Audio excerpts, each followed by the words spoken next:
आज दिनांक 6 जून 2026 रोजी अहमदपूर येथे हिंदवी स्वराज्याचे संस्थापक रयतेचे राजे छत्रपती शिवाजी महाराज यांच्या राज्याभिषेक दिनानिमित्त doctor APJ Abdul Kalam organisation अहमदपूरच्या वतीने पुष्पहार घालून अभिवादन करण्यात आले। हा सुवर्ण क्षण प्रत्येक मराठी माणसाला प्रेरणा देणारा आहे।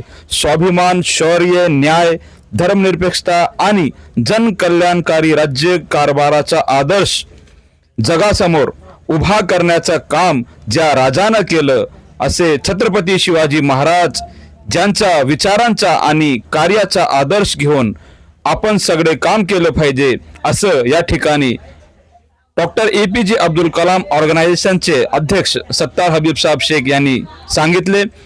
आणि माजी न्यायाधीश विजयकुमार बोडके पाटील साहेब यांच्या हस्ते पुष्पहार घालून या ठिकाणी अभिवादन करण्यात आले।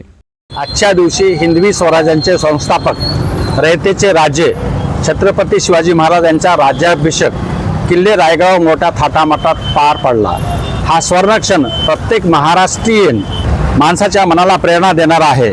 स्वाभिमान, शौर्य, न्याय, धर्मनिरपेक्षता आणि जनकल्याणकारी राज्यकारभाराचा आदर्श जगासमोर उभा करणाऱ्या छत्रपती शिवाजी महाराजांच्या विचारांचा आणि कार्यांचा वारसा जपण्याचा संकल्प आम्ही सर्वांनी करूया।